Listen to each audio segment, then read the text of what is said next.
প্রিয় ছাত্রছাত্রী, আশা করি তোমরা সবাই ভালো আছো। কোভিড-19 জন্য আজ আমাদের স্কুল প্রায় 4-5 মাস বন্ধ। আশায় ছিলাম আমরা স্কুল হয়তো খুলবে, কিন্তু স্কুল তো এখনও খুললো না। তাই পুনরায় আমরা অনলাইনে ক্লাস শুরু করছি।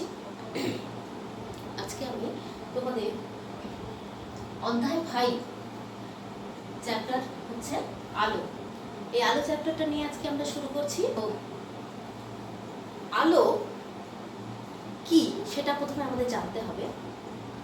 তো আলো হলো এক প্রকার শক্তি, যেটা কি করে আমাদের কোনো কিছু দেখতে সাহায্য করে। এই বিপুল যে সৌন্দর্য পৃথিবীর মধ্যে আছে, সেই সৌন্দর্য কিন্তু আমরা এই আলোর সাহায্যে দেখতে পাই। এই আলোর সাহায্যে আমরা কি করছি, বই পড়তে পারছি, টিভি দেখতে পাচ্ছি, নানা রকম কাজকর্ম করতে পারছি এই আলোর সাহায্যে। তো এই আলো চ্যাপ্টারের তোমাদের যে জিনিসটা, যে টপিকটা আমরা আজকে আলোচনা করব, সেটা হচ্ছে গোলীয় দর্পণে আলোর প্রতিফলন। গোলীয় দর্পণে আলোর প্রতিফলন। তো এখানে দেখো একটা জিনিস, দর্পণ। দর্পণ ব্যাপারটা তোমরা ছোট ক্লাসেই একটু পড়েছো, 7-8-এ, যে দর্পণ কত রকমের আছে। তো দর্পণ সাধারণত তোমরা পড়েছো সমতল দর্পণ এর সঙ্গে তোমরা পরিচিত, সমতল দর্পণের সঙ্গে, আর একটা হচ্ছে গোলীয় দর্পণ। সমতল দর্পণ আর গোলীয় দর্পণ। এবার দেখো, এই সমতল দর্পণ তোমরা 7-8-এ ক্লাসে পড়েছো। তো এখানে দেখো সমতল দর্পণ এবং গোলীয় দর্পণ এগুলো কেমন দেখতে। তো সমতল দর্পণ পড়ার আগে তোমাদের জানতে হবে যে আলোর কিছু কিছু ধর্ম যেমন রয়েছে, আলোর কিছু ধর্ম রয়েছে কি, আলোর প্রতিফলন, প্রতিসরণ, এই ধর্মগুলো তো কিন্তু তোমরা ছোট ক্লাসে পড়েছো। তো প্রতিফলন কি সেটাও তোমাদের একটু জানতে হবে। যে এখানে দেখো গোলীয় দর্পণে আলোর প্রতিফলন। প্রতিফলনটা কি? প্রতিফলন হচ্ছে আলোক কোনো এক সমসত্ব মাধ্যম থেকে এসে আরেক মাধ্যমে যদি আপতিত হয়ে তার কিছুটা অংশ যদি আবার প্রথম মাধ্যমে ফিরে যায়, তখন এই ঘটনাকে বলবো আমরা আলোকের প্রতিফলন। তো এই যে সমতল দর্পণ তোমরা পড়েছো, যে সমতল দর্পণ মানে কি, আয়না। দর্পণ মানে আয়না। তো আমরা যে আয়নায় আমরা মুখ দেখি, সমতল মানে বুঝতেই পারছো যে এটা আমরা সমতল দর্পণ বা আয়না। এই আয়নাতে আমরা মুখ দেখি। তো এখানে কি হয়, এটা হচ্ছে তোমার যে প্রতিবিম্বটা গঠিত হয় সেটা কিন্তু অসৎ বিম্ব গঠিত হয়। এবং অসৎ বিম্ব মানে কি, যে আয়নার সামনে দাঁড়িয়ে তুমি তোমার নিজের মুখটা দেখতে পাচ্ছ, কিন্তু পেছন দিকে যে তুমি যে প্রতিবিম্বটা, তোমার যে প্রতিবিম্বটা দেখতে পাচ্ছ, তার আয়নার পেছনে যদি আমরা একটা পর্দা রাখি, তাহলে কিন্তু সেখানে তোমার প্রতিবিম্ব দেখতে পাবে না। অর্থাৎ সমতল দর্পণে যে প্রতিবিম্বটা গঠিত হয় সেটা অসৎ প্রতিবিম্ব গঠিত হয় এবং কি হয়, সেটাকে পর্দায় ফেলা যায় না। আরেকটা কি, সমতল দর্পণের কি বৈশিষ্ট্য, সমতল দর্পণে যে বস্তু যত বড় হয় প্রতিবিম্ব ঠিক তত বড়ই গঠিত হয়। দেখো, এটা যদি সমতল দর্পণ হয়, সমতল দর্পণকে যদি আমরা এইভাবে যদি ধরি, ধরো এটা দর্পণের পেছনের দিক, এখানে তোমার মার্কারি বা পারদ বা রূপো দিয়ে যদি পড়ে দেওয়া থাকে এক সাইডটা, এটা হচ্ছে এই 1M2 যদি একটা দর্পণ হয়, সমতল দর্পণ, এটা অবশ্যই সমতল দর্পণ। তাহলে বস্তুকে যদি তুমি এখানে রাখো, ধরো, তাহলে এখান থেকে যতটা দূরে প্রতিবিম্ব কিন্তু ঠিক তত দূরে গঠিত হবে। এটা তোমরা ছোট ক্লাসে পড়েছো।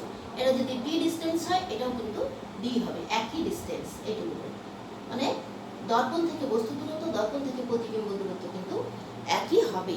আর কি হবে, বস্তু যেরকম দেখতে প্রতিবিম্ব কিন্তু সেরকমই গঠিত হবে। যেমন তোমার নিজের মুখটা যেরকম দেখতে পাচ্ছ প্রতিবিম্ব, অর্থাৎ তোমার প্রতিবিম্বটাও কিন্তু একই রকম দেখতে পাবে। যদি কলমটাকে যদি তুমি আয়নার সামনে ধরো, তাহলে দেখবে কলমটা যেরকম ছিল একই রকম লাগবে দেখতে। তাহলে এরকম কিছু কিছু পার্থক্য আছে গোলীয় দর্পণ এবং সমতল দর্পণের মধ্যে। যে এর মধ্যে যে প্রতিবিম্বটা গঠিত হয় সেটা হচ্ছে অসৎ প্রতিবিম্ব।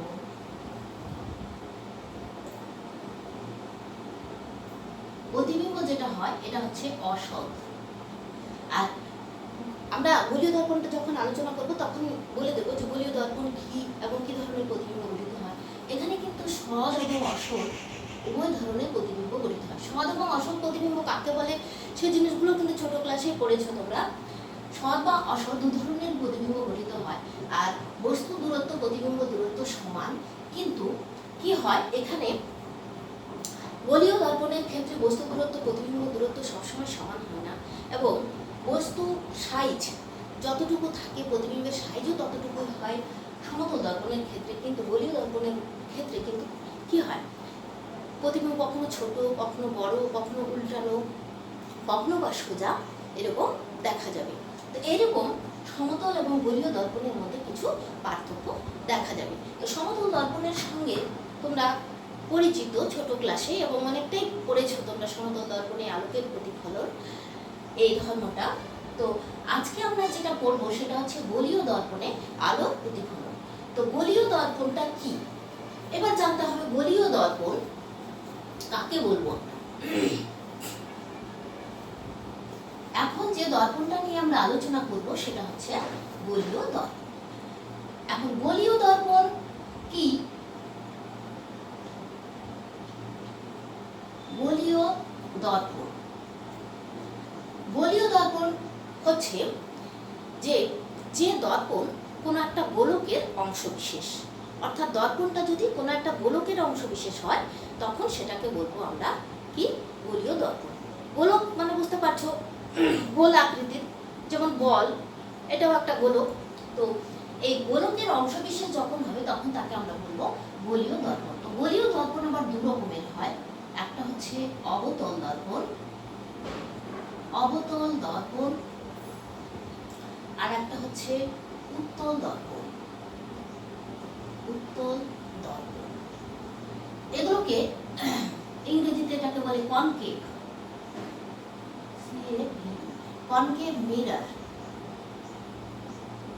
কনকেভ মিরর, আর এটাকে বলা হয় কনভেক্স মিরর, কনভেক্স আর হচ্ছে কনভেক্স আর কনকেভ মিরর। এবার দেখো আমরা অবতল দর্পণ কাকে বলবো। তো অবতল দর্পণ কাকে বলবো তার একটা উদাহরণ আমরা প্রথমে দেখাই। যে এ দেখো, এটা হলো কি?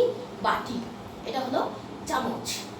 তো অবতল দর্পণটা দেখতে কেমন তোমরা আগে মানে অবতল দর্পণের সঙ্গে একটা পরিচিত হয়ে নাও। দেখো প্রথমে আমি চামচটা দেখাচ্ছি। এই চামচ অবতল মানে হচ্ছে এই দিকটা, গর্তের দিকটা, এটা কনকেভ বা কনকেভ বা হচ্ছে অবতল পৃষ্ঠ। তো আলোক রশ্মি যদি এই অবতল পৃষ্ঠে এসে আপতিত হয়, যে দর্পণের অবতল পৃষ্ঠে আলোক রশ্মি এসে আপতিত হয় সেই দর্পণকে বলবো আমরা অবতল দর্পণ। তাহলে দর্পণটা যদি এরকম দেখতে হয় তখন সেটাকে বলবো আমরা অবতল দর্পণ। আর চামচের উল্টো দিকটা, এটা হচ্ছে উত্তল পৃষ্ঠ, এটা হচ্ছে উত্তল পৃষ্ঠ। এটা দর্পণটা যদি দেখতে এরকম হয় তখন, অর্থাৎ উত্তল পৃষ্ঠ যদি প্রতিফলকের কাজ করে তখন সেটাকে বলবো আমরা উত্তল দর্পণ। উত্তল পৃষ্ঠ এখানে প্রতিফলকের কাজ করবে।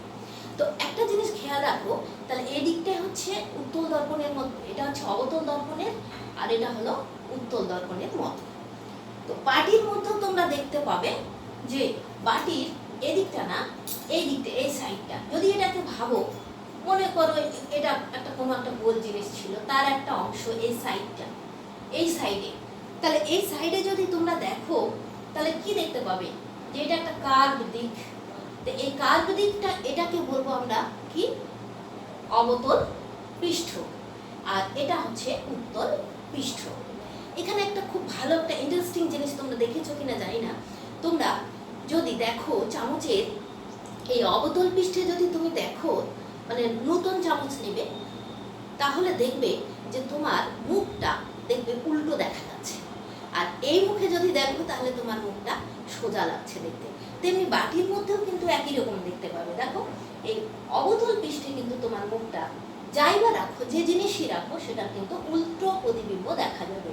আর যদি এটাকে উত্তল পৃষ্ঠে যদি রাখো তাহলে তাহলে তার কিন্তু সোজা প্রতিবিম্ব দেখা যাচ্ছে। তো তাহলে বুঝতে পারলে যে উত্তল এবং অবতল দর্পণ। তাহলে অবতল দর্পণটা কিরকম হবে, এরকম অবতল পৃষ্ঠ, আর এই দিকটায় থাকবে তোমার রূপোর প্রলেপ দেওয়া থাকবে, আর আলোক রশ্মি কিন্তু এই দিক থেকে আসছে। অর্থাৎ এই অবতল পৃষ্ঠটা যদি প্রতিফলকের কাজ করে তাহলে সেই ধরনের দর্পণকে বলবো আমরা অবতল দর্পণ। আর উত্তল দর্পণটা কি, যে উত্তল পৃষ্ঠ যখন প্রতিফলকের কাজ করবে তখন সেটাকে বলবো আমরা উত্তল দর্পণ। তাহলে এই উত্তল দর্পণের এই দিকটা কিন্তু মার্কারির প্রলেপ বা রূপোর প্রলেপ দেওয়া থাকবে।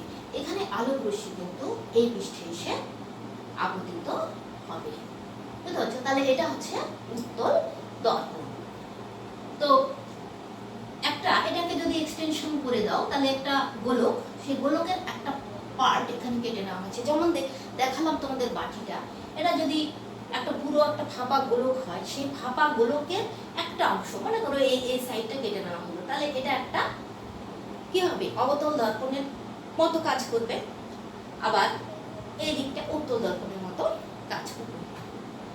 তাহলে বোঝা গেল উত্তল এবং অবতল দর্পণ কাকে বলে।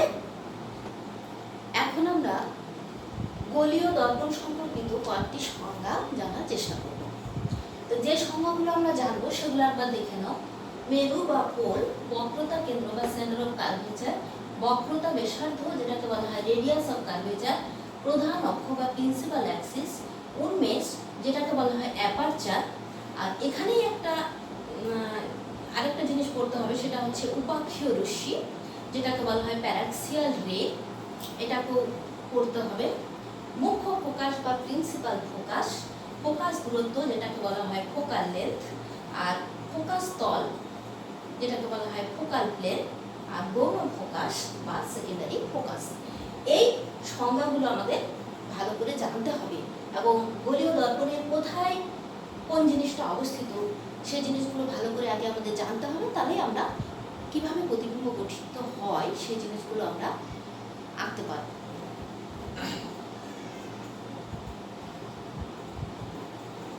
এখন দেখো এটা হচ্ছে তোমার কি অবতল দর্পণ। আগেই বলেছি যে দর্পণের মানে পেছন দিকটা, মানে চামচ যেরকম দেখালাম তার ভেতরের দিকটা, মানে যে অংশে আলো এসে পড়ছে আপতিত হচ্ছে সেটা এখানে প্রতিফলকের কাজ করছে, আর এই দিকটা রূপোর প্রলেপ দেওয়া আছে। তাহলে এটা হচ্ছে একটা অবতল দর্পণ, M1 M2 হচ্ছে একটা অবতল দর্পণ। তো এই দর্পণের আমরা এক এক করে পড়বো। এক নম্বর হচ্ছে পড়বো আমরা মেরু। তো দুটো দর্পণের ক্ষেত্রে আমরা পড়বো, এটা হচ্ছে উত্তল দর্পণ, এটা হচ্ছে অবতল দর্পণ। দুটোর ক্ষেত্রে আমরা পড়বো মেরু কোনটা। মেরু হচ্ছে যে গোলীয় দর্পণ, মানে দুটোর মধ্যে অবতল এবং উত্তল দুটোর কথাই বলছি এখানে, যে দর্পণের মধ্যবিন্দুকে বলা হচ্ছে দর্পণের মেরু বা পোল। এখানে উত্তল হোক আর অবতলই হোক, এটা যদি অবতল দর্পণ হয় তাহলে ঠিক মাঝামাঝি জায়গা, মোটামুটি এরকম জায়গা পড়ছে, এটাকে বলা হচ্ছে দর্পণের পোল, বা যেটাকে বলা হচ্ছে কি মেরু, একে বলা হচ্ছে পোল বা মেরু। এটাকে সাধারণত আমরা পি দিয়ে ডিনোট করছি, পোল বা মেরু। তাহলে দর্পণের মধ্যবিন্দুকে বলা হচ্ছে, এত বড় একটা দর্পণ ঠিক মাঝামাঝি জায়গা, এটাকে বলা হচ্ছে পোল বা মেরু। এরপরে দেখো বক্রতা কেন্দ্র। বক্রতা কেন্দ্র কি? বক্রতা কেন্দ্র হচ্ছে যে এই যে একই রকম ভাবে মেরু এর ক্ষেত্রেও দেখাই আমরা, যে এটা যদি উত্তল দর্পণ হয় এদিক থেকে এসে রশ্মি আপতিত হবে, তাহলে এদিকটাই হচ্ছে তোমার রূপোর প্রলেপ দেওয়া আছে, আর প্রতিফলক তল এদিকটাই, তাহলে এটা উত্তল দর্পণ। তো এখানেও মাঝামাঝি জায়গা, ধরো এটা হচ্ছে তোমার পোল বা মেরু। এবার আমরা পড়বো বক্রতা কেন্দ্র। বক্রতা কেন্দ্রটা কি? বক্রতা কেন্দ্র হচ্ছে যে একটা ফাঁপা গোলক, এই ফাঁপা গোলকের এক একটা অংশ কেটে এই দর্পণগুলো বানানো হয়েছে। তাহলে পূর্ণ গোলকটা যদি থাকতো তাহলে সেই গোলকের যে কেন্দ্রটা, সেই কেন্দ্রটাকে বলা হতো কি বক্রতা কেন্দ্র। অর্থাৎ গোলীয় দর্পণ যে গোলকের অংশ সেই গোলকের কেন্দ্রকেই বলা হচ্ছে ওই দর্পণের বক্রতা কেন্দ্র। তাহলে এটাকে যদি আমরা এক্সটেন্ড করে দিই, এটাকে মনে করো এরকম ছিল গোলকটা,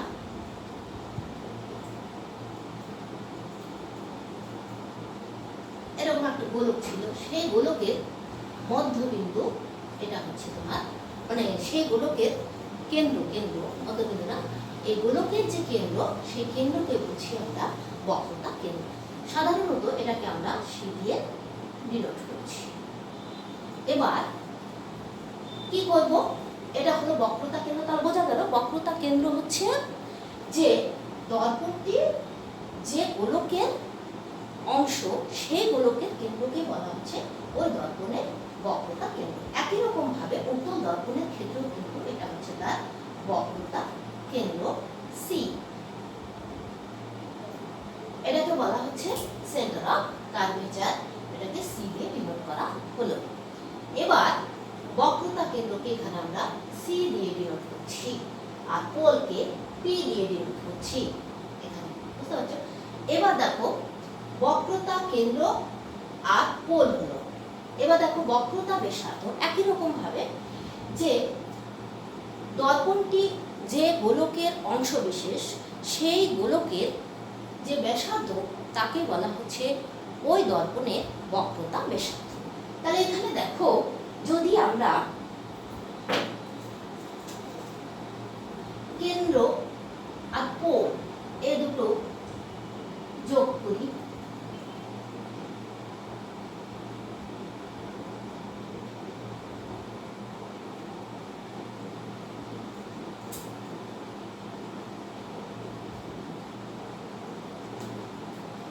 এটা হচ্ছে বক্রতা ব্যাসার্ধ। তো তোমরা আবার জানো যে বৃত্তের ব্যাসার্ধ কিন্তু একাধিক হতে পারে। তাহলে আমরা এই যে দর্পণটা আছে, দর্পণের যে কোনো পরিধির উপর যে কোনো একটা পয়েন্ট নিয়ে যদি কেন্দ্রের সঙ্গে যোগ করি তাহলে সেটাও কিন্তু তার বক্রতা ব্যাসার্ধ হবে।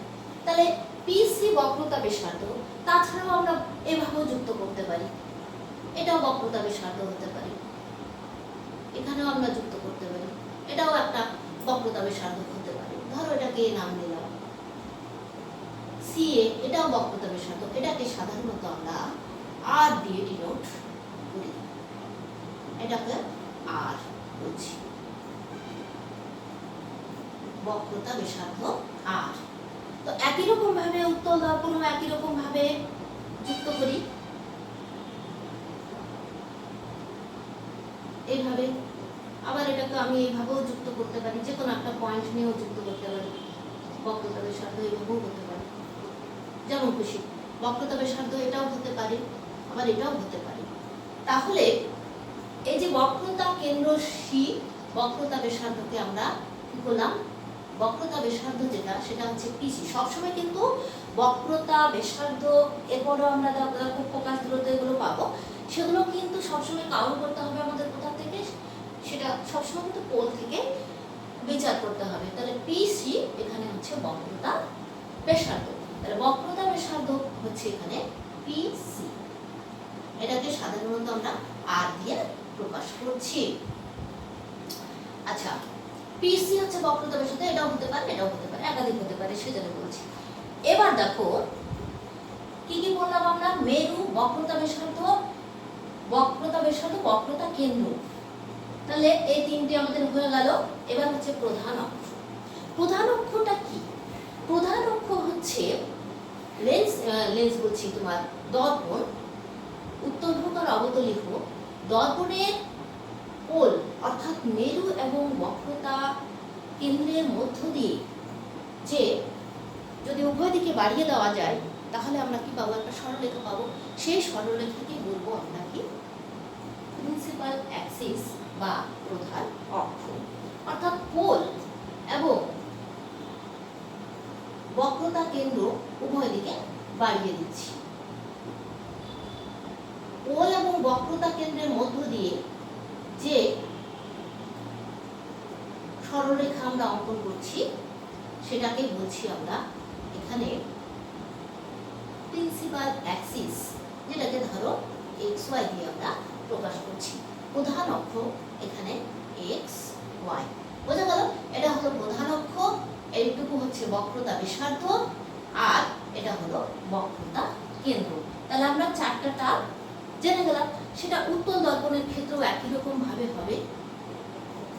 উত্তল দর্পণের ক্ষেত্রেও পি এবং সি এর মধ্য দিয়ে উভয় দিকে যদি আমরা এই রেখাকে বাড়িয়ে দেই, তাহলে যে সরলরেখাটা আমরা পাবো সেটাকেই বলছি আমরা প্রধান অক্ষ। এক্স ওয়াই হচ্ছে উত্তল দর্পণের প্রধান অক্ষ, এখানে অবতল দর্পণের প্রধান অক্ষ। তাহলে এই চারটা টার্ম তোমরা ভালো করে বুঝতে পারছো।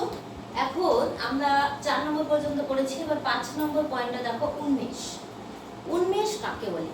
আমি এখানে দু ধরনের দর্পণ এঁকেছি, বারবার বলছি না, তোমরা বুঝতে পারছো। এটা অবতল দর্পণ, এটা উত্তল দর্পণ। তো এই ক্ষেত্রে আমরা দুই দর্পণের ক্ষেত্রে বলছি যে উন্মেষ কাকে বলে। উন্মেষ হচ্ছে অ্যাকচুয়ালি এটা কিন্তু দর্পণটা কত বড় আছে, লেন্থ অফ দ্য মিরর, এটাই আসলে উন্মেষ। যে এতটা আছে M1 M2, এটাও M1 M2, অর্থাৎ দর্পণের প্রান্তবিন্দু দুটোকে যুক্ত করলে আমরা যে সরলরেখাংশ পাবো তাকে বলবো আমরা ওই দর্পণের উন্মেষ। এখানে দেখো এত বড় হচ্ছে দর্পণটা, তার শেষ প্রান্ত হচ্ছে M1 আর এটা হচ্ছে M2। এই M1 M2 যুক্ত করলাম, তাহলে এই M1 M2 এটাকে বলা হচ্ছে লেন্সের উন্মেষ। তো উন্মেষ, লেন্স বারবার বলছি, দর্পণ। তো দর্পণের উন্মেষ। তো এক্ষেত্রে কিন্তু দেখো যে তোমার উন্মেষ কিন্তু এখানে আবার দুরকম আছে। একটা লিনিয়ার অ্যাপারচার বা যেটাকে বলা হয় রৈখিক উন্মেষ, আর একটা হচ্ছে অ্যাঙ্গুলার অ্যাপারচার যেটাকে বলা হয় কৌণিক উন্মেষ। তো উন্মেষ, এটা 5 নম্বর পয়েন্ট আমরা আলোচনা করছি। উন্মেষ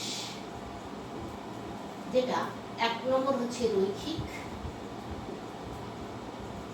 উন্মেষ, আর 2 নম্বর হচ্ছে কৌণিক উন্মেষ। এটা হচ্ছে লিনিয়ার অ্যাপারচার, আর এটা হচ্ছে অ্যাঙ্গুলার অ্যাপারচার। তো কোনটাকে কি বলবো এখানে দেখো, এটা এইটুকুটা হচ্ছে তোমার কি উন্মেষ M1 M2, এটা হচ্ছে রৈখিক, এটা হলো M1 M2টা হচ্ছে রৈখিক উন্মেষ। আর কৌণিক উন্মেষটা কি? কৌণিক উন্মেষ হচ্ছে, এটা তো হচ্ছে তোমার অবতল দর্পণের ক্ষেত্রেও একই রকম ভাবে এটাও তাই। তো এক্ষেত্রে ধরো এটা হচ্ছে তোমার বক্রতা কেন্দ্র যদি হয়, তাহলে কৌণিক উন্মেষ হচ্ছে দর্পণের প্রান্তবিন্দু দুটোকে কেন্দ্রের সঙ্গে যদি যুক্ত করে দেওয়া হয়, তাহলে বক্রতা কেন্দ্রের সঙ্গে যদি যুক্ত করা হয়, তাহলে কেন্দ্রে যে কোণ উৎপন্ন হবে, অর্থাৎ দর্পণের প্রান্তবিন্দু দ্বয়কে বক্রতা কেন্দ্রে যুক্ত করলে যে কোণ উৎপন্ন হবে, সেই কোণকে বলবো আমরা কি কৌণিক উন্মেষ। অর্থাৎ সি এর সঙ্গে যদি M1 যুক্ত করি, সি এর সঙ্গে M1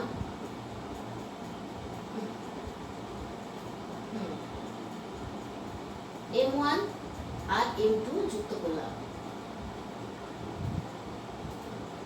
তাহলে যে কোণ তৈরি হলো এটাকে বলবো আমরা কৌণিক উন্মেষ।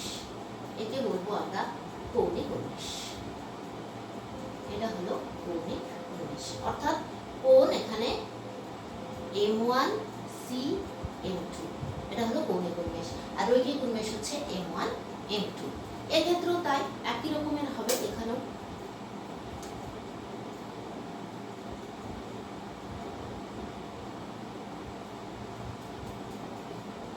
এটা হচ্ছে রৈখিক, আর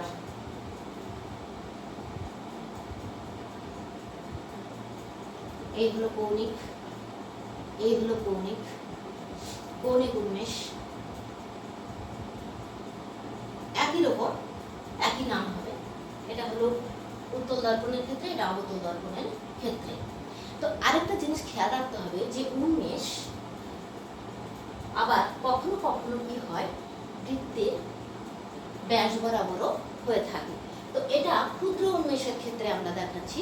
যদি দর্পণটার ক্ষেত্রে যদি দেখা যায় যে দর্পণটা যদি আরো এত বড় হতো, ধরো এটাকে যদি আমি এক্সটেন্ড করে দিচ্ছি, ধরো কেন্দ্র পর্যন্ত দর্পণ যদি আরেকটু বড় হতো, এতটা যদি হতো, এতটা যদি হতো দর্পণটা, তাহলে কি হয় যে তোমার কেন্দ্র দিয়ে শেষ প্রান্ত দুটোকে যদি আমরা যুক্ত করি,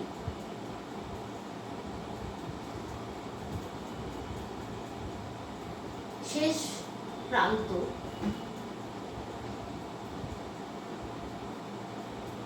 দর্পণের শেষ প্রান্ত দুটো যদি যুক্ত করি কেন্দ্র দিয়ে, বক্রতা কেন্দ্র দিয়ে, তাহলে এক্ষেত্রেও কিন্তু ধরো এটা এম ড্যাশ, এটা এম ডবল ড্যাশ ধরলাম, এক্ষেত্রে কিন্তু M dash, M double dash এটাও কিন্তু কি রৈখিক উন্মেষ, এটাও উন্মেষ, কিন্তু এটা সাধারণত কি বৃহৎ উন্মেষযুক্ত দর্পণের ক্ষেত্রে এটা হয়ে থাকে। আর এই ক্ষুদ্র উন্মেষ যেখানে, সেটাকে আমরা এই ছোট্ট M1 M2 এটাকে ক্ষুদ্র উন্মেষযুক্ত দর্পণের ক্ষেত্রে আমরা এটাকে এই উন্মেষ মানে দেখাচ্ছি। কিন্তু যখন তোমার এটাকে আবার ব্যাস বরাবর যদি হয়, তখন সেই উন্মেষটাকে আমরা বৃহৎ উন্মেষ বলবো। তো এই হচ্ছে উন্মেষ। তো এই এখানেই আমরা কিন্তু কি করব, উপাক্ষীয় রশ্মির ধারণাটাও দিব।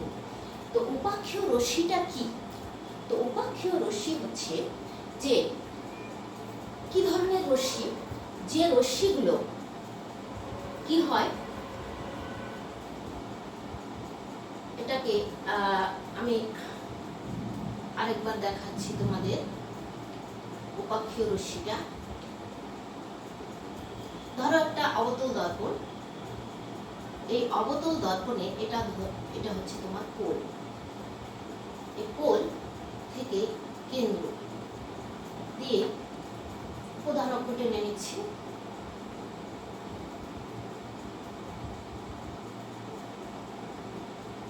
তাহলে এই হলো তোমার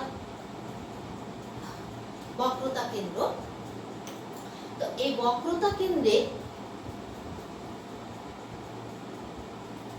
আর এদিকটাই তোমার উভয় দিকে যদি আমি বাড়িয়ে দিই, এটাকে প্রধান অক্ষ আছে এখানে।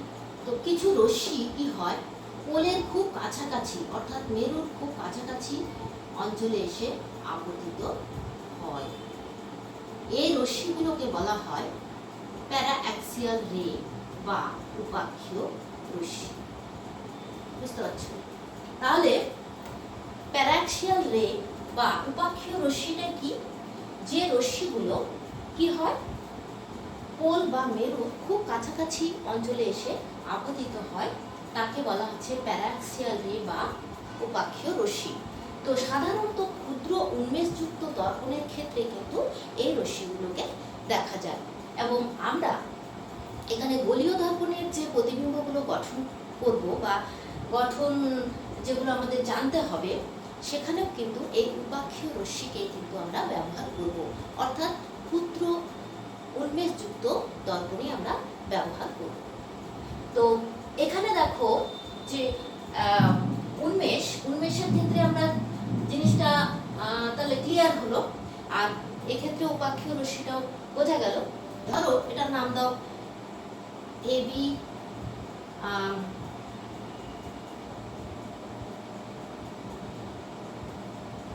EF, এরকম নামকরণ করতে পারো। এই রশ্মিগুলো এইভাবে যাচ্ছে খুব কাছাকাছি অঞ্চলে, এদের কিন্তু উন্মেষটা খুব কম। ক্ষুদ্র উন্মেষযুক্ত দর্পণে উন্মেষটা কিন্তু বক্রতা ব্যাসার্ধের চেয়ে কম।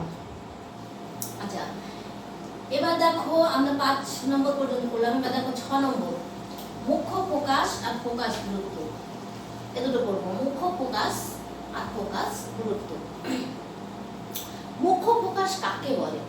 তাহলে আমরা প্রথমে বলছি, ছবিটা না আঁকলে বুঝতে পারবে না। মুখ্য ফোকাস হচ্ছে প্রধান অক্ষের সমান্তরালে রশ্মি এসে যদি দর্পণে আপতিত হয় এবং প্রধান অক্ষের দর্পণ দ্বারা প্রতিফলনের পর প্রধান অক্ষের উপর যে বিন্দুতে এসে মিলিত হয় সেই বিন্দুকে বলা হচ্ছে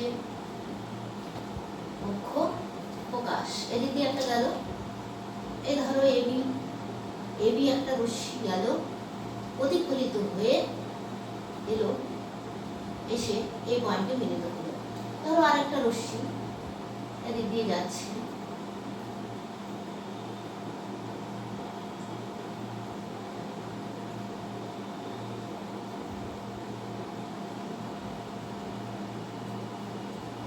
প্রতিফলিত হয়ে এদিকে ফিরে এলো। ধরো যে পয়েন্টে ছেদ করলো সেই পয়েন্টটাকে আমি হচ্ছে এফ। আচ্ছা, প্রথমে আমি উত্তল দর্পণটাকে অবতল দর্পণটা বুঝিয়ে দিচ্ছি, তারপরে তোমাদের উত্তল দর্পণটা বুঝিয়ে দিচ্ছি। এটা হচ্ছে অবতল দর্পণ।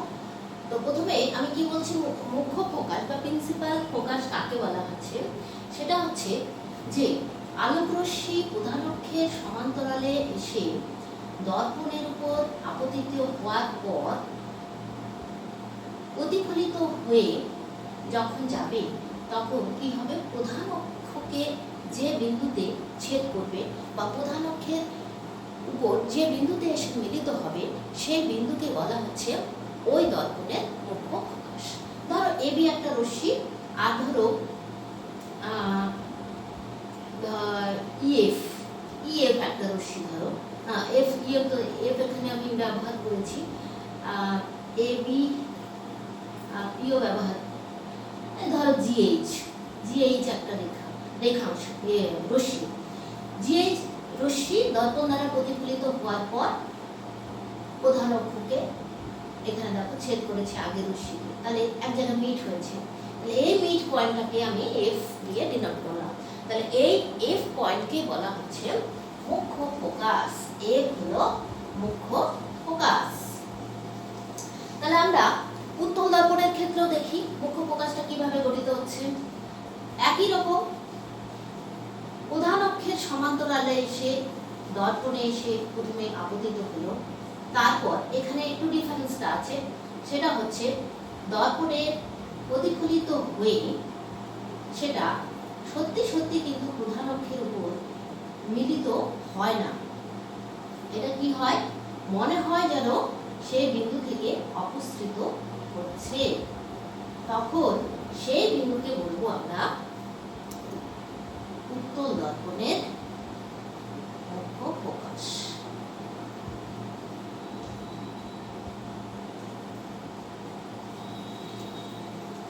না আঁকলে তোমরা বুঝতে পারবে না।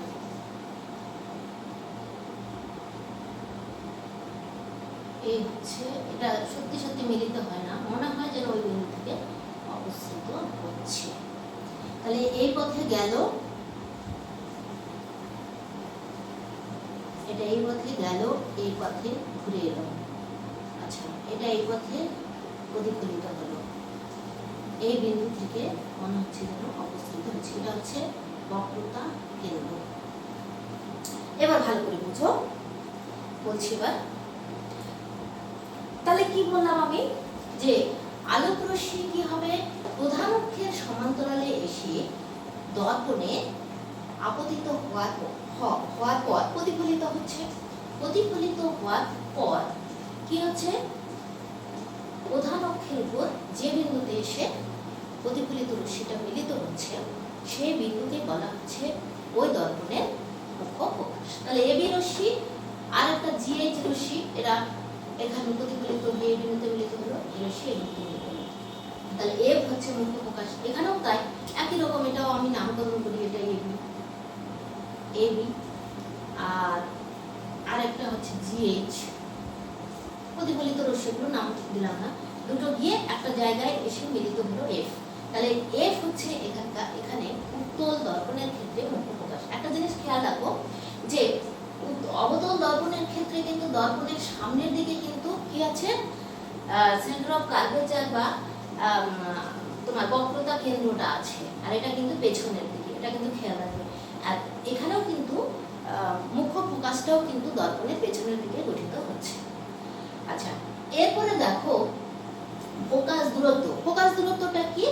ফোকাস দূরত্ব হচ্ছে পোল বা মেরু থেকে ফোকাস পর্যন্ত যে দূরত্ব তাকে বলা হচ্ছে ফোকাস দূরত্ব।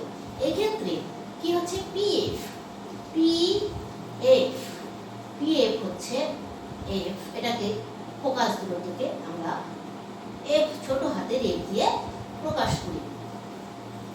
এক্ষেত্রে পিএফ এইটুকুটা হচ্ছে ফোকাস দূরত্ব।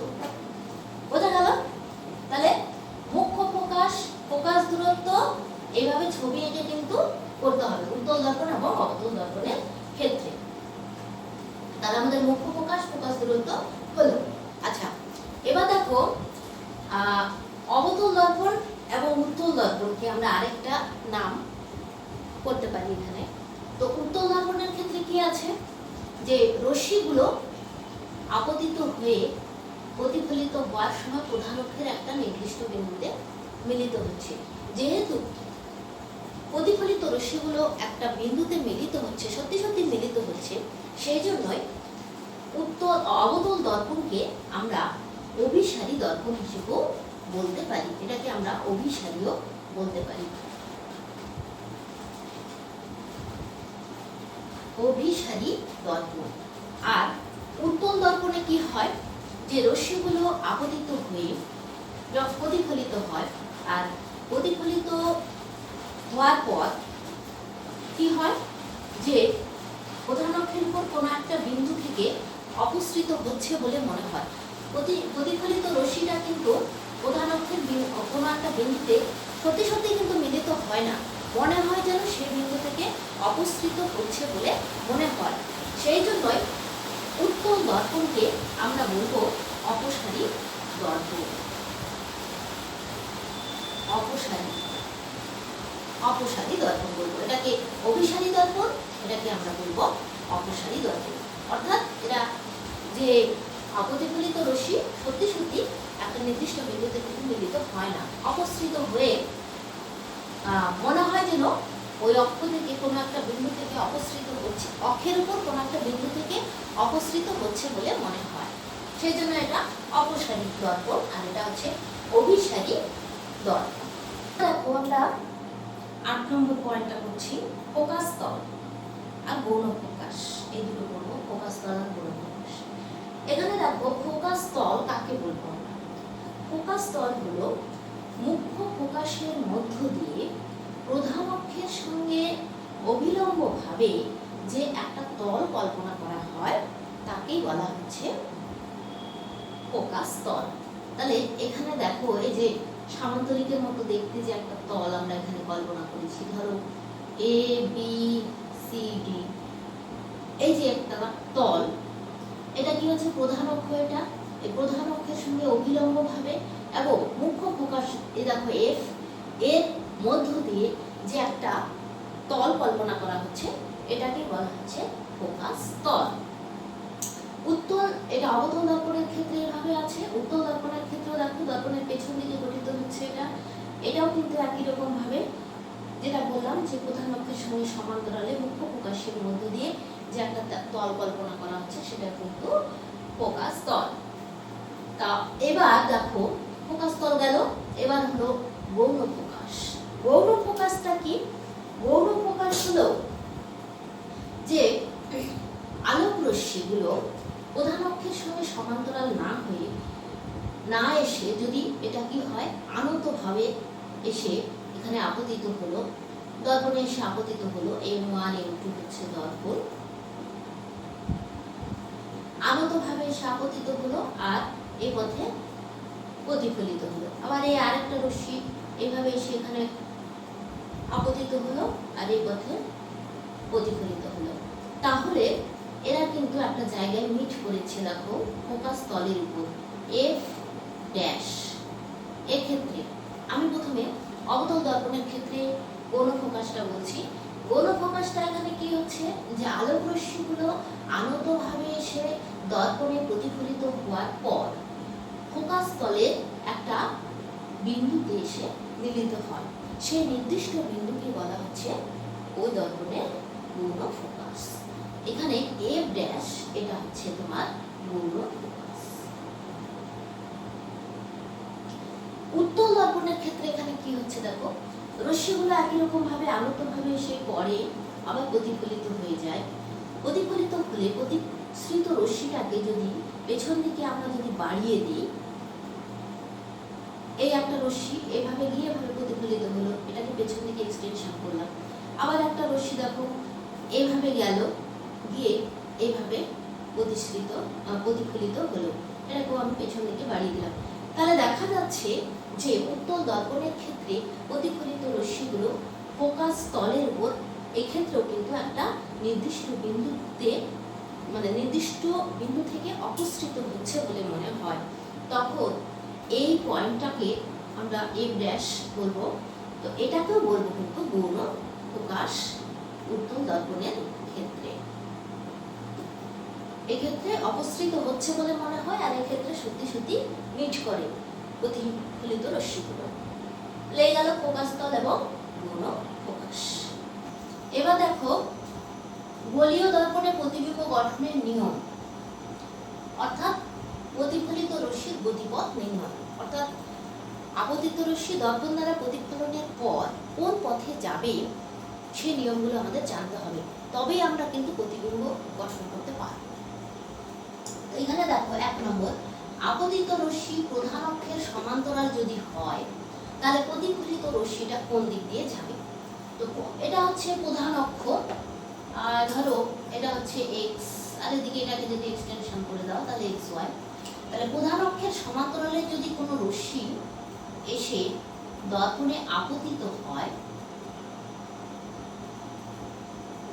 তাহলে প্রতিফলিত রশ্মিটা কোথায় যাবে? সমান্তরালে এসে আপতিত হলো, আপতিত হলে প্রতিফলিত রশ্মি কি হবে? মুখ্য ফোকাস দিয়ে বেরিয়ে যাবে, মুখ্য ফোকাস দিয়ে যাবে। তাহলে মুখ্য ফোকাস, এটা কিন্তু বক্রতা কেন্দ্র, এটা হচ্ছে মুখ্য ফোকাস, এই জায়গাটা, এটা হচ্ছে পোল বা মেরু। তো মুখ্য ফোকাস দিয়ে বেরিয়ে যাবে, তাহলে এই রশ্মিটা মুখ্য ফোকাস দিয়ে বেরিয়ে যাবে। এই জিনিসগুলো কিন্তু ভালো করে এঁকে এঁকে প্র্যাকটিস করবে, তাহলে কিন্তু কোনো কঠিনই লাগবে না তোমাদের প্রতিবিম্ব গঠনের সময়, এগুলো খুব কাজে লাগবে। তাহলে প্রধান অক্ষের সমান্তরালে গেলে মুখ্য ফোকাস দিয়ে বেরিয়ে আসবে। তো এটা গেল তোমার অবতল দর্পণের ক্ষেত্রে। উত্তল দর্পণও ঠিক একই রকম ভাবে প্রধান অক্ষের সমান্তরালে গেল, এটা কিন্তু মুখ্য ফোকাসের মধ্য দিয়ে সরাসরি যাবে না, মনে হবে যেন মুখ্য ফোকাসের মধ্য দিয়ে যাচ্ছে, অপসৃত হচ্ছে বলে মনে হবে সবসময়। তাহলে এটা এইভাবে এসে প্রতিফলিত হয়ে এটা এদিকে গেল, আর মনে হবে যেন সেটা এই এফ পয়েন্ট থেকে আসছে বলে মনে হবে। তাহলে প্রধান অক্ষের সমান্তরালে গেল, এদিকে প্রতিফলিত হলো, আর পেছন দিকে আমি এক্সটেনশন করে দিলাম, এটা এফ। তখন এটা মনে হবে যেন এফ দিয়ে যাচ্ছে। এই গেল তোমার 1 নম্বর নিয়ম, প্রধান অক্ষের সমান্তরালে গেলে ফোকাস দিয়ে বেরিয়ে যাবে প্রতিফলিত রশ্মি। 2 নম্বর হচ্ছে আপতিত রশ্মি যদি ফোকাসগামী হয়, ঠিক তার উল্টোটা। প্রধান অক্ষের সমান্তরালে গেলে ফোকাস দিয়ে বেরিয়ে যাচ্ছে, এবার উল্টোটা, যদি ফোকাস দিয়ে যায় তাহলে প্রধান অক্ষের সমান্তরালে বেরিয়ে আসবে। তাহলে আপতিত রশ্মি ফোকাসগামী হলে প্রতিফলিত রশ্মি কি হবে? প্রধান অক্ষের সমান্তরালে, প্রধান অক্ষের সমান্তরাল, প্রধান অক্ষের সমান্তরালে বেরিয়ে যাবে। তাহলে আপতিত রশ্মি যদি ফোকাস দিয়ে যায়, দেখো এফ, যদি এটা ফোকাস দিয়ে যদি যায়, মানে দর্পণে আপতিত হয়, দর্পণে যদি ফোকাস দিয়ে গিয়ে দর্পণে যদি আপতিত হয় তাহলে এটা কি হবে? প্রধান অক্ষের সমান্তরালে প্রতিফলিত রশ্মি, আপনার রিফ্লেকশন অর্থাৎ প্রতিফলনের পর প্রতিফলিত রশ্মি প্রধান অক্ষের সমান্তরালে বেরিয়ে যাবে। এই ব্যাপারটা হবে প্রধান অক্ষের সমান্তরালে বেরিয়ে যাবে, ঠিক উল্টোটা। এখানেও তাই, অপসৃত হচ্ছে বলে মনে হবে উত্তল দর্পণের ক্ষেত্রে।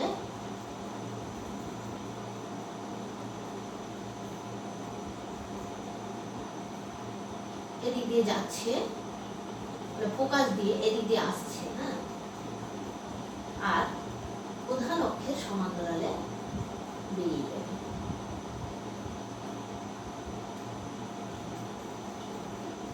প্রধান অক্ষের সমান্তরালে বেরিয়ে যাবে, ঠিক এটার মতো প্রধান অক্ষের সমান্তরালে বেরিয়ে যাচ্ছে। এবার দেখো 3 নম্বর, আলোক রশ্মি যদি বক্রতা কেন্দ্রগামী হয় তাহলে প্রতিফলিত রশ্মি হলে প্রতিফলিত রশ্মি ওই পথেই ফিরে যাবে, ওই পথেই ফিরে যাবে। কেন যাবে সেটা বলছি আমি। ওই পথেই ফিরে যাবে অর্থাৎ বক্রতা কেন্দ্রগামী হবে। বক্রতা কেন্দ্রগামী সি হচ্ছে বক্রতা কেন্দ্র।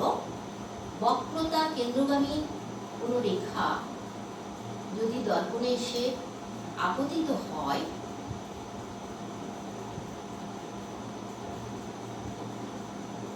এভাবে বক্রতা কেন্দ্রগামী এলো একটা রেখা, যদি হয় যে পথে এলো আবার সে পথে ফিরে যাবে, তাহলে এখানে কেন এই ঘটনাটা হচ্ছে, আবার এখানে এক্ষেত্রে দেখো বক্রতা কেন্দ্রগামী,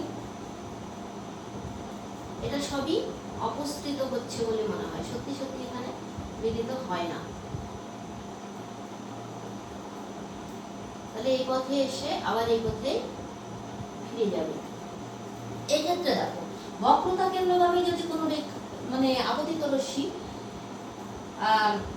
বক্রতা কেন্দ্রের মধ্য দিয়ে যদি কোনো রশ্মি দর্পণে এসে আপতিত হয় তাহলে প্রতিফলিত রশ্মি দর্পণে প্রতিফলনের পর আবার সেই পথে ফিরে যায়। কেন ফিরে যায় এখানে দেখো একটা জিনিস, যে এখানে তোমার এটাকে যদি আমরা বৃত্ত মনে করি, তো তোমরা ক্লাস 10-এ তোমরা একটা উপপাদ্য পড়বে যে একটা বৃত্তের স্পর্শক, এটাকে বলে স্পর্শক। স্পর্শক তো স্পর্শকগামী ব্যাসার্ধ যদি স্পর্শকগামী হয় তাহলে এটা কিন্তু এই ব্যাসার্ধ স্পর্শকের উপর অভিলম্ব হয়। তো এখানে এটাকেও একটা বৃত্তের একটা অংশ, তাহলে এটা যদি মানে একটা গোলীয় মানে গোলকের অংশ, তো তাহলে এটা হচ্ছে কেন্দ্র। কেন্দ্র যদি হয় তাহলে এই বরাবর যদি আমরা একটা স্পর্শক কল্পনা করি তাহলে কি হয়, এটার উপর এটা লম্ব হচ্ছে, এটা ব্যাসার্ধ, ব্যাসার্ধ স্পর্শকের উপর লম্ব। এই উপপাদ্যটা তোমরা পড়বে ক্লাস 10-এ আছে। তাহলে কি হচ্ছে যে ব্যাসার্ধ স্পর্শকের উপর লম্ব হয়, সেজন্য এখানেও কিন্তু যে আপতিত রশ্মিটা কি হচ্ছে দর্পণের উপর অভিলম্ব ভাবে আসছে, আবার ওই পথেই ফিরে যাচ্ছে। সেজন্য এখানে আপতন কোণ এবং প্রতিফলন কোণ এর মান কিন্তু এখানে কি হচ্ছে 0 হচ্ছে। এখানে আপতন কোণ প্রতিফলন কোণ ইকুয়াল টু 0। তোমরা ক্লাস ছোট ক্লাসে 7-এ মনে হয় পড়েছ যে আপতিত রশ্মি যদি অভিলম্ব বরাবর এসে আপতিত হয় তাহলে কি হয়, প্রতিফলিত রশ্মি আবার সেই পথে ফিরে যায়, এক্ষেত্রে আপতন কোণ প্রতিফলন কোণের মান 0 হয়। বোঝা গেল এটা? তাহলে এক্ষেত্রেও কিন্তু উত্তল দর্পণের ক্ষেত্রেও কিন্তু একই রকম ভাবে দেখানো হলো। এবার আরেকটা কেস আছে, সেটা হচ্ছে যে আপতিত রশ্মি যদি মেরুতে এসে আপতিত হয়, মেরু এখানে দেখো পি হচ্ছে পোল বা মেরু, মেরুতে যদি এসে রশ্মি আপতিত হয়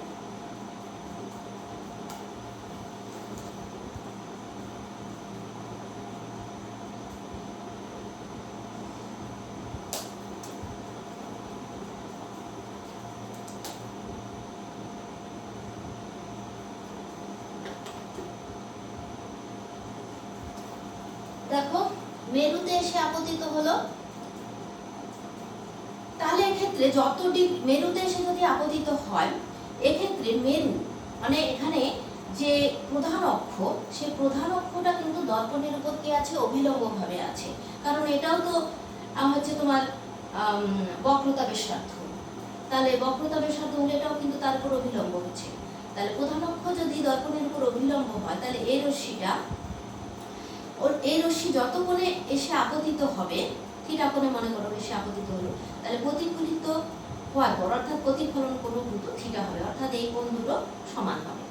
এক্ষেত্রেও তাই, এই কোণ যদি থিটা হয় তাহলে এই কোণও থিটা হবে।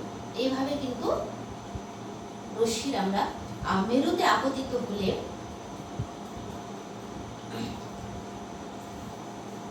আপতন কোণ প্রতিফলন কোণ সমান হয়।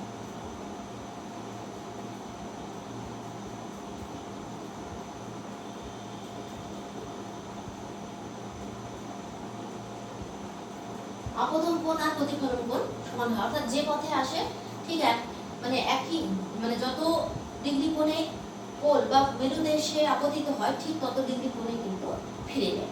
তাহলে এই যে আমরা 4টা নিয়ম জানলাম, তাহলে এটা ভালো করে মনে রাখবে যে খুবই সহজ। কিন্তু দেখো 1 নম্বরটা হচ্ছে আপতিত রশ্মি যদি দর্পণে রশ্মি যদি প্রধান অক্ষের সমান্তরালে আসে তাহলে ফোকাস দিয়ে বেরিয়ে যাবে, আর উল্টোটা ফোকাস দিয়ে যদি যায় তাহলে প্রধান অক্ষের সমান্তরালে বেরিয়ে যাবে। আর বক্রতা কেন্দ্রগামী যদি হয়, যে পথে আসে তাহলে সেই পথেই ফিরে যাবে। আর মেরুতে যদি এসে আপতিত হয় যত ডিগ্রি কোণে ঠিক তত ডিগ্রি কোণে কিন্তু প্রতিফলিত হবে। তাহলে এই জিনিসগুলো কিন্তু ভালো করে খেয়াল। আচ্ছা, তাহলে আমরা গোলীয় দর্পণে উত্তল এবং অবতল উভয় ক্ষেত্রে যে বিভিন্ন প্রকার টার্মগুলো করলাম আমরা এবং তাদের যে সংজ্ঞাগুলো আমরা করলাম সেগুলো ভালো করে প্র্যাকটিস করবে। আর প্রতিফলিত রশ্মি কোন পথে যায় সেটাও আমরা জানলাম। তো এগুলো তোমরা বারে বারে প্র্যাকটিস করবে, তাহলে কিন্তু খুব ইজি মনে হবে। আর আজকে তাহলে আমরা এখানে শেষ করছি। আর গোলীয় দর্পণ সংক্রান্ত আরেকটা ক্লাস হবে, সেগুলো আমরা পরবর্তী ভিডিওতে আমি দেবো। আর এই সংক্রান্ত যদি তোমাদের কোনো সমস্যা থাকে ভিডিওটা দেখার পর, তাহলে তোমরা আমাকে আমার পার্সোনাল হোয়াটসঅ্যাপে মেসেজ করবে, আমি তোমাদের ব্যাপারটা বুঝিয়ে দেবো। তাহলে আজ এখানে শেষ করছি, ভালো থেকো।